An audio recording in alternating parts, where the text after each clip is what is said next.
आज बात करते हैं ग्लोबल वार्मिंग की और इन्वायरमेंट के इशू की, जो कि इतना बढ़ता जा रहा है क्योंकि कैलिफोर्निया में जो आग लगी है उसमें पूरा सन जो स्काई है आप देख सकते हो ऑरेंज कलर का हो गया। और डोनाल्ड ट्रंप ने बयान दिया है कि ग्लोबल वार्मिंग जैसी कोई चीज़ ही नहीं होती जी। और इस समय ज़्यादा दिखा जाता है क्योंकि सिलेबस में भी इन्वायरमेंट का चैप्टर आ चुका है, बुकों में भी इन्वायरमेंट का चैप्टर लाया गया। लेकिन इसके पीछे क्या है, मैं तो हर चीज़ को एक्सपोज करता रहता हूँ कि ग्लोबल वार्मिंग वाकई में है या नहीं जी। मैंने पहले भी बताया था, पहले मैंने डीपली इतना गहराई में नहीं बताया था, एक ब्रीफिंग सी दी थी मैंने ग्लोबल वार्मिंग के बारे में। आज मैं सही से बताता हूँ ग्लोबल वार्मिंग है क्या और ग्लोबल वार्मिंग का इम्पैक्ट अर्थ पे कितना पड़ता है और पूरे जो विश्व है, यूनिवर्स है, उस पर भी क्या इसका इम्पैक्ट पड़ता है ग्लोबल वार्मिंग का जी। और आप देख सकते हो कि ग्लोबल वार्मिंग का इम्पैक्ट तो हर जगह पड़ता है क्योंकि आज वैश्विक जो तापमान है वो बढ़ रहा है। लेकिन इसका कारण क्या है, ये ह्यूमन मेड है या नेचर मेड है?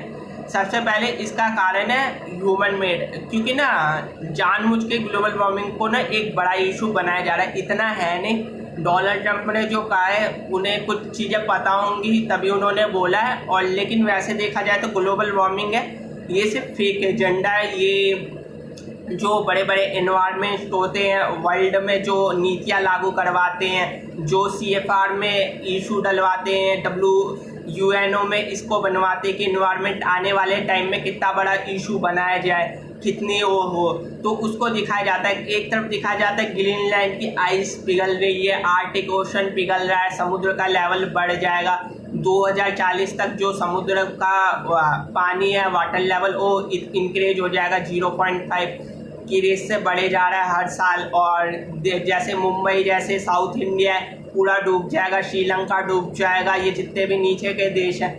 लेकिन एक इशू मैं पहले भी बता चुका हूँ, रशिया है, रशिया को इतना इससे फ़र्क नहीं पड़ता क्योंकि रशिया में ग्रीनलैंड आ जाएगा अगर ग्लोबल वार्मिंग होती है, क्योंकि वो नॉर्डिक उसमें आता है, उत्तरी ध्रुव में, तो वहाँ पे नॉर्थ पोल में, तो उसको इतना फ़र्क नहीं पड़ता। लेकिन ग्लोबल वार्मिंग का जैसे मैंने पहले बताया था कि ग्लोबल वार्मिंग ना एक इशू बनाया गया है, इसमें ना फेक स्प्रे करा जाता है। मैं बता चुका हूँ इनके पास ऐसी टेक्नोलॉजी है जो बर्फ़ को पिघला सके, जानबूझ के ऐसी ऐसी तस्वीरें कराई जाती है क्योंकि लोगों को ना एक इशू बनाया जाए और इसके इम्पैक्ट देखने चाहते हैं। अभी जो पूरी दुनिया में लॉकडाउन हुआ है उसके प्रति भी इन्होंने एक पैंथेइज्म को मानते हैं बड़े बड़े लोग, मतलब प्रकृति प्रेमी होते हैं दिखावे के लिए, लेकिन होते नहीं है। जंगल कट रहे हैं, ये कट रहे हैं, आज हर कोई डेवलपमेंट की बातें करता है, लेकिन कोई वन्य जीव जो 60 से 70% जो पहले थे आज विलुप्त हो गए या विलुप्त होने की कगार पे, उस पर कोई भी आज बात सही से नहीं करता, ना कोई ओपिनियन देता है। इसका सबसे बड़ा कारण है इन्वायरमेंट का बढ़ती हुई पॉपुलेशन, जिस पे भी ध्यान नहीं दिया जाता। मैं तो चाहता हूँ पूरे वर्ल्ड में 2 चाइल्ड पॉलिसी होनी चाहिए। अगर कोई एक देश भी ऐसा करता है तो, क्योंकि जो ह्यूमन है ना उस पर कार्बन डेटिंग हर चीज़ पे वो इम्पैक्ट तो पड़ता है, ये अर्थ पे चाहे पूरे विश्व पे हो। और जो कोरोना वायरस के बाद जो लॉकडाउन लगाया गया पूरी पृथ्वी पर, उस पर इन लोगों को देखना था कि आखिर होता क्या एनवायरनमेंट पे, इस पर क्या असर पड़ता है। तो उन्होंने देखा, उन्होंने सोचा, तो अभी भी चाहते हो सेकेंड वेव आए और पूरी दुनिया फिर से लॉकडाउन लगे। और उन्होंने देखा कि इससे पर्यावरण में बहुत, आपने भी देखा होगा 7-8 दिन में ही पृथ्वी अपने मूल स्वरूप में आ गई। अगर इंसान ना हो तो पृथ्वी को 2 साल में अपने आप को पूरे पहले जैसे मूल स्वरूप में आ सकती है। सारा कारण इंसान का है क्योंकि इंसान ना खुद ही इन्वायरमेंट को दूषित करता है, खुद ही वो करता है। लेकिन मैं पहले भी बता चुका, पहले 1970 में एक वो चलता था कि पूरी दुनिया में ना कोल्ड वेव आएगी, मतलब, लेकिन इसके ना इशू बदलते रहते हैं। और जितनी गर्मी अभी है इतनी गर्मी 400 साल पहले भी हुआ करती थी, तभी भी इतना ही होता था। लेकिन तब जंगल में ये जो आग लगाई जाती है ये ह्यूमन द्वारा लगाई जा रही है, कोई नेचर द्वारा नहीं लगाई जा रही, जो इसे ग्लोबल वार्मिंग का इशू बनाया जा रहा है। क्योंकि जो अमेजोन के जंगल में लगा है, चाहे बुश फायर जो ऑस्ट्रेलिया में लगी हो, चाहे वो इस समय कैलिफोर्निया में लगी हो, कैलिफोर्निया में आप देख सकते हो 4 साल पहले भी इसी प्रकार की आग लगी थी। तो हर साल यहाँ पे ह्यूमन लोग ही लगाते हैं आग, जंगलों की लकड़ियों को करने के लिए, जंगल साफ करने के लिए। ये कोई नेचर वाइज नहीं है कि ग्लोबल वार्मिंग के चलते आग लग रही है। और आर्टिक रीजन में इतना वो खनन वनन करते हैं, वहाँ से बर्फ़ में इतने एक्सपेरिमेंट करते हैं, जो बर्फ़ पिघलती है, बड़े बड़े हिमस्खलन में पहाड़ काट दिए जा रहे हैं। तो ये सब ह्यूमन मेड है, ना कि नेचर वाइज ग्लोबल वार्मिंग है। इसे रोका जा सकता है, लेकिन वो चाहते ही नहीं है कि रोके। और बात करते कोरोना वायरस की, जो मेरा असली टॉपिक रहता है। तो कोरोना वायरस की केस अब दिनों दिन बढ़े जा रहे हैं सारी दुनिया में। इजराइल में पहले बता चुका था, अब लॉकडाउन लगा चुका है 3 वीक के लिए, और उसके बहरीन के साथ इस समय रिलेशन बड़े अच्छे हो रहे हैं। बहरीन, फिर सऊदी अरब भी उसके खित्ते में आएगा। तो जितना भी गल्फ कंट्री है वो सारे चाहते हैं कि वो इजराइल के कंट्रोल में आए। और इजराइल जो वहाँ की अल-अक्सा मॉस्क है उसे डिमोलिश करके वहाँ से कहते हैं कि दज्जाल आएगा, जिसे वो लूसीफर कहते हैं, इस्लाम में कहते हैं। फिर इमाम मेहदी आएंगे, वो उनसे लड़ेंगे, वो सिर्फ उन्हें ही दिखेंगे, मोमिनों को, काफिरों को नहीं दिखेंगे। तो क्या वाकई में ऐसा होने जा रहा है? क्योंकि उनकी आइडियोलॉजी एक अलग ही कॉन्सेप्ट की है। और हिंदुइज्म में माना जाता है कि कल की अवतार आएंगे। क्या इतनी बुराई बढ़ चुकी है? क्या दज्जाल आने की बात करी जा रही है? लेकिन कोरोना वायरस में आप देखते हैं कि कोरोना वायरस जो इजराइल का मोस्टली एक कॉन्स्पिरेसी थ्योरी आ रही है कि ये इनका किया धरा है, ज्यूस ने कब फैलाया है, ये इनका है। लेकिन ऐसा नहीं है, इसमें बड़े बड़े मुल्क शामिल हुए हैं, सारी की सारी दुनिया शामिल हुई है। आप सर्च मार के देख सकते हो गूगल में। तंजानिया ने कोई लॉकडाउन नहीं लगाया, कोई मास्क पहनने के लिए वहाँ पे इशू नहीं करा है तंजानिया कंट्री ने, और वहाँ पे कोई कोरोना केसेस है ही नहीं। नॉर्थ कोरिया आप देख सकते हो। मतलब जिन देशों ने टेस्टिंग कराई है, मैं बता चुका, इंडिया में 10 लाख टेस्ट होते हैं, एक टेस्ट पे 500 रुपये खर्च होता है। इस तरीके से एक दिन में 10 लाख टेस्ट करते हैं, यानी 5 करोड़ रुपए ऐसे ही साफ। और उसके बाद वेट, तो एक दिन का 10 करोड़ रुपए तो ऐसे ही खर्च हो जाता है। उसके ऊपर दुनिया को इतना डराया जाता है, बाहर मत निकलिए, अंदर रहिए, मास्क पहन के निकलिए। तो मैं बता चुका हूँ, मास्क के कारण तो और बीमारियाँ होती है, क्योंकि मास्क में वही स्प्रिट जमा होते रहती है, थूक वहीं पे जमा होती रहती है, जम्स आती है, जिससे सांस लेने में दिक्कत होती है। घर से बाहर नहीं निकलेंगे तो सन की वेव आपकी यहाँ पे नहीं लगेगी बॉडी में, तो आपको बीमारी होने का ज़्यादा चांसेस है वनस्पत। और आप देख सकते हो जितने लोग घर के बाहर घूम रहे हैं, इस तरीके से कितनों को कोरोना हुआ है, कितनों अपने आप ठीक हुए। 99% लोग तो खुद ही ठीक हो जाते हैं, पता भी नहीं रहता कब कोरोना वायरस हुआ कब नहीं हुआ। और मैं बता रहा हूँ, कोरोना वायरस टेस्टिंग हुए तो हर किसी को आ ही जाना है, लगभग हर चौथे शख्स को कोरोना वायरस हुआ आज के डेट में। तो कोरोना वायरस की टेस्टिंग इतनी ज़रूरी है ही नहीं, इसे एक मुद्दा बनाया गया है। लेकिन मैं इसके बाद भी जो अनेक वायरसेस पे रिसर्च कर रही है वायरोलॉजी, जो अलग अलग देशों की या बड़े बड़े इंस्टीट्यूट करते हैं, उन पे एक रिसर्च चल रही है कि कैसे पूरी दुनिया में डिपॉपुलेशन का एजेंडा चलाया जाए। क्यों उसमें? क्योंकि इन्वायरमेंट के लिए पॉपुलेशन बहुत बड़ा खतरा है, मैं पहले भी बता चुका हूँ।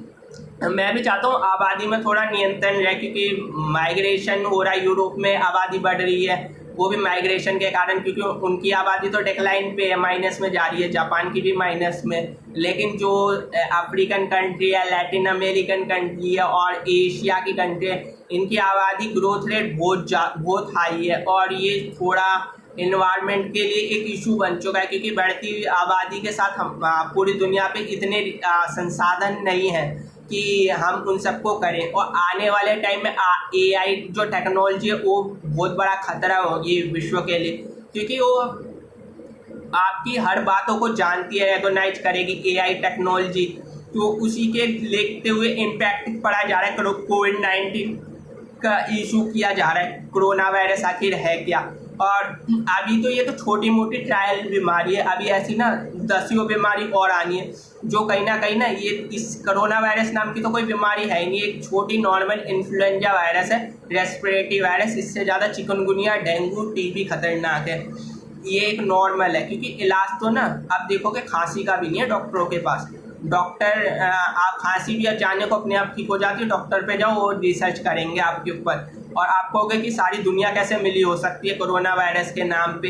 आप सर्च कर लेना कोरोना वायरस एक्सपोज, तो आपको कोई वीडियो नहीं मिलेगी। और दुनिया में और किसी टॉपिक पे डालोगे ना एक्सपोज, तो आपको सारे टॉपिकों पे मिल जाएगी। क्योंकि कोरोना एक्सपोज नाम से वीडियो करते ही ना डिलीट कर दी जा रही है, क्योंकि पूरी दुनिया में एक इम्पैक्ट डाला जा रहा है कि कोरोना वायरस। मैं भी इस नाम से डालूंगा नहीं, क्योंकि वीडियो मेरी भी खुद के डिलीट हो चुकी है कोरोना वायरस पे।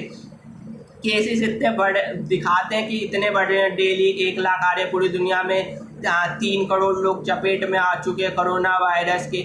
आप देखोगे जिन्हें बड़े बड़े लोगों को हो रहा है ना, वो खुद ही आइसोलेट हो रहे हैं, डॉक्टर पे भी नहीं जा रहे ज़्यादातर। अभी आप देख सकते हो दिल्ली के चीफ मिनिस्टर उप चीफ मिनिस्टर मनीष सिसोदिया, वो घर में क्वारंटीन हुए हैं, ना कि हॉस्पिटल गए हैं, कहीं पे गए हैं, क्योंकि उन्हें पता है ये खुद तो जितने मर्जी टेस्ट करा ले, और जो वहाँ पे जाते भी है ना तो खुद वो दवाइयाँ ऐसी नहीं लेते। अगर उन्होंने भी दवाइयों पे रिसर्च करने लग गए ना, जो दवाइयाँ उसमें खिलाई जा रही है वो पूरी की पूरी बोलना नहीं चाहता, लेकिन जानलेवा हो सकती है, क्योंकि वो और आपको पता नहीं आपका उठा लेंगे, फिर आपको कोई सी भी फ्लू वायरस की कोई भी दवा आप पे टेस्ट कर दी जाएगी ट्रायल के नाम पे, और आपको पता भी नहीं होगा, और उसके प्रभाव आपको 10-20 साल बाद पड़ेंगे, क्योंकि ये जनसंख्या को कम करना है तो इसमें रिप्रोडक्टिव सिस्टम है उसे कंट्रोल करना है। अमेरिका में हर इंसान को कम से कम 21 इंजेक्शन दिए जाते हैं उसके बर्थ से लेकर 5 साल के अंदर ही अंदर। लेकिन सबसे ज़्यादा बीमारियाँ, सबसे ज़्यादा ये रेस्पिरेटरी इन्फ्लुएंजा, ये जितनी भी बीमारियाँ यूएस के लोगों को तो फिर होनी ही नहीं चाहिए, उन्हें इतनी बीमारियाँ क्यों? आपको वैक्सीन हर चीज़ की देना चाहते हैं, क्योंकि वैक्सीन देने का मतलब है आपको हेल्थ से जोड़ना। ऐसा किया जा रहा है कि आने वाले टाइम में जो इनका कॉन्सेप्ट है कोरोना के नाम पे, क्वांटम जो RFID है वो लगाई जाए, टैटू जैसी होगी, टैटू जैसे आप लगवाते हैं ना, आप खुशी खुशी में लगवा लेंगे टैटू, तो आपको इस तरीके की दे सकते हैं। क्वांटम डॉट बनाने का काम चल रहा है, क्वांटम डॉट। आप क्वांटम के बारे में इतना नहीं जानते, मैं भी इतना अभी रिसर्च नहीं करी, लेकिन RFID बनाई जाएगी।